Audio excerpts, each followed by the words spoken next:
Well, good evening, everybody. This is WBKB Meteorologist Ryan Crump.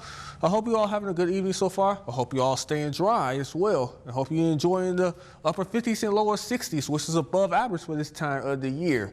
Well, that's not going to last, as we're going to see temperatures drop into the 40s as we go through your Sunday as a cold front passes through the area. But more on that in just a moment. We're going to talk about tropical storm. Now, Hurricane Norma here, guys. And Hurricane Norma has turned into a Category 4 hurricane with wind speeds that are 130 miles an hour.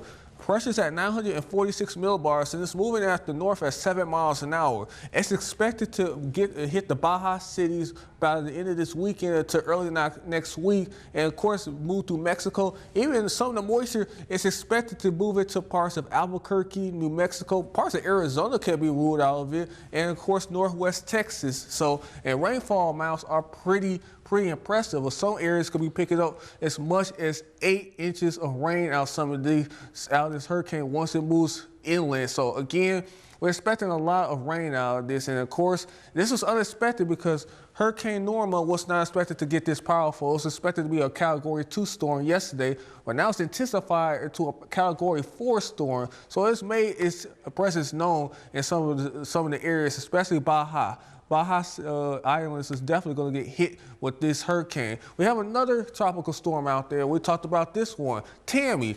This is Tropical Storm Tammy. This has wind speeds at 60 miles an hour. Wind pressure is about 1,003 millibars, moving out of the west-northwest at 15 miles an hour. And this is expected to touch the Caribbean and Virgin Islands, even give some effects in parts of Puerto Rico before it moves up to the north. And eventually comes a hurricane. Now, this was also unexpected as well, like Norma was. This is expected to become a hurricane as we go through the next several days. Now, not going to be as powerful as Norma, but it's still going to be a hurricane. So areas like the Bermuda, it's going to have to watch it. Other than that, I think it's going to be no threat to land as we go forward here. But we are going to be dealing with our own share of showers, not the flooding rains like Albuquerque and Texas is going to be seeing, but we are going to have our fair showers in the area. Of course, it's going to be associated with a cold front, which is going to bring us 40s for highs as we go through our Sunday, even possibly our Saturday. I think we're going to escape it on our Saturday, but Sunday for sure we could see 40s, with overnight lows dropping into the 20s. But there's good news, guys. We could see 60s return back to our area as early as Monday. So get ready for the warmer temperatures and above average temperatures. Well, our temperature, we should have made it to 60, unofficially back to 59, just like yesterday. Pretty much around where we should be for this time of year, 56 being the normal high. 78 was the record high back in 1953, and the record low was 20 back in 1934. Now, when a cold front comes through the area, our temperatures are going to take a hit, especially for this weekend. Well, 40s could potentially be our high temperatures, but then we're going to warm up once again as upper 50s and lower 60s become our high temperatures again for the early part of next week. Again, a reason why we're seeing this is because of the winds. The winds are going to be coming out of the south, and that's going to bring us warmer air. But when a cold front comes through, it's going to turn back around to the north-northwest, and in some cases, the winds are going to be quite gusty at times. We can see wind gusts as high as 10, 15, even close to 20 miles an hour in some areas. And these are sustained wind gusts that we're talking about here, guys. And that's going to make the force of the wind, which is the actual wind gust, as high as 30 miles an hour. Again, it's due to this cold front.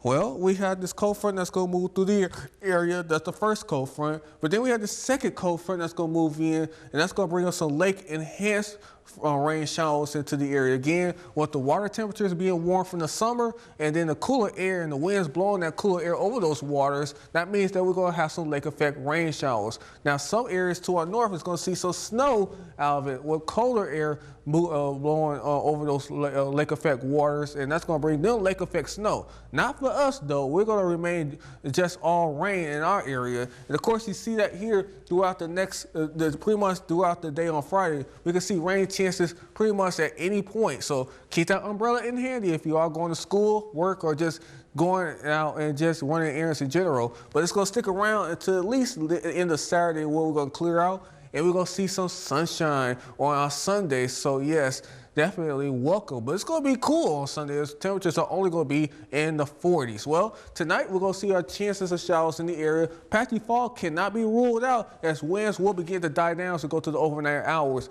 Low temperatures are going to stay in the 50s. We're going to be at 50 around the city. Same in Alpena, 51 in Osceola, 52 in Tawas. 40s as you go further inland, 50 in Onaway. Now tomorrow, well, we're going to see those rain chances once again. Now, yes, the winds are going to turn back around to the northwest, but our temperatures are going to stay in the 50s for the most part. 53 degrees in around the city, 56 in Alpena, 58 in Osceola, 57 in Harrisville, and in Tawas, 56 in West Branch. So 7-day forecast indicates that, guys. Well, we're going to be in the 50s, 59 for your day on your Fridays, which I have forecast, 52 for Saturday. That's where the cold front's going to start taking its effect into the area. Because look at our overnight lows, 37, 29. Yes, Sunday, 29 degrees. The first really shot of cold air for this season, and we could potentially see a freeze warning out there. I'll keep you posted on that. But then we warm back up as we go through the early part of next week, where high temperatures are going to return back into the 60s, 61 for Monday and 64 for Tuesday, and then we drop back down to the 50s as we go later on into the week next week. Well, this has been WBKB meteorologist Ryan Crump. I hope you all have a great evening and stay dry.